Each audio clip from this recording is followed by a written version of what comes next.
A crime group has been imprisoned for a combined total of 94 years following a weekend of terror which saw a jeep rammed into a home while children were hid inside scared.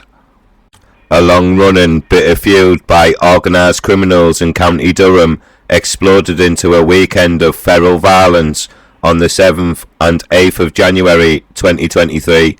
7 men have now been jailed for 94 years and 7 months following a large-scale police investigation nicknamed Operation Coastal.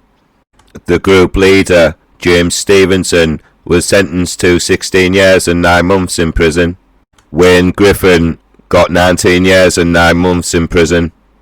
Jonathan Miller received 16 years and 9 months imprisonment. Paul Frain got 14 years imprisonment.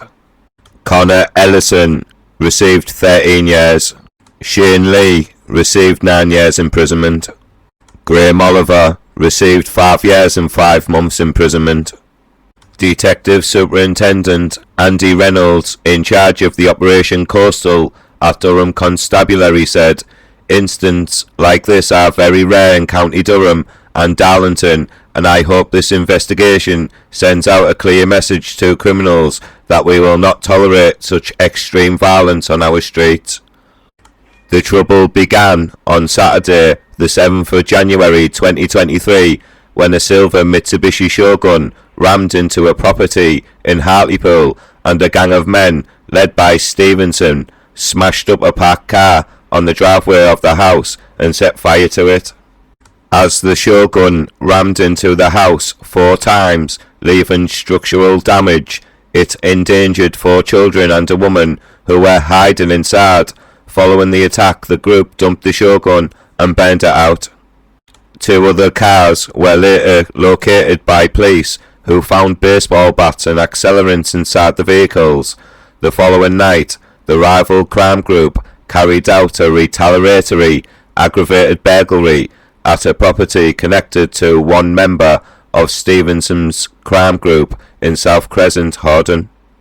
Stephenson gathered the rest of his group. They armed up and waited in a property in 7th Street in Hordern, anticipating a further attack.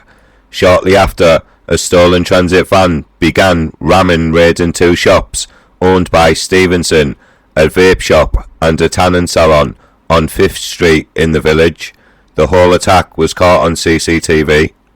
Stephenson and his group became aware of the attack and sped off in a second black Mitsubishi Shogun towards the junction of 5th Street. The van was still ramming into one of the shops when they arrived. Several gunshots were fired from Stephenson's Shogun towards the transit van, and a high-speed chase began. The vehicles were last seen speeding through Haswell area on CCTV, and the second Shogun was again found burnt out. Durham Constabulary launched a major investigation called Operation Coastal, involving significant digital and forensic evidence. A 100-strong team of officers gathered evidence to piece together a timeline of events. It led to 14 initial arrests and saw more than 400 hours of CCTV examined, mobile phone data analysed, intelligence gathered from the community, and raids carried out.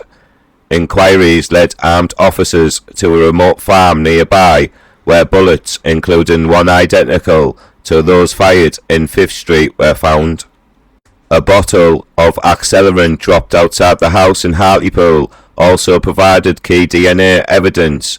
Drugs including cocaine, heroin and cannabis plants were found during searches of the properties, totaling a street value of up to £96,000.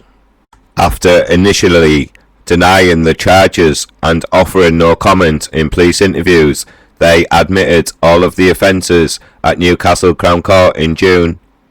Advances in forensic technology meant detailed digital data was also uncovered and proved vital. However, the gun fired during the incident on Sunday the 8th of January has never been recovered. Detective Superintendent Andy Reynolds added, "Durham Constabulary quickly mobilised a significant level of resources to investigate this offence and bringing the offenders to justice. We will not tolerate this type of behaviour, and because of this investigation, the 7 defendants are now facing lengthy sentences behind bars. Given the nature of the crimes they commit, members of the organised crime gangs will do what they can to avoid facing punishment, but the overwhelming evidence gathered in this case meant they had no option but to plead guilty to all the charges. Please like this video, please comment, and don't forget to subscribe. Thank you.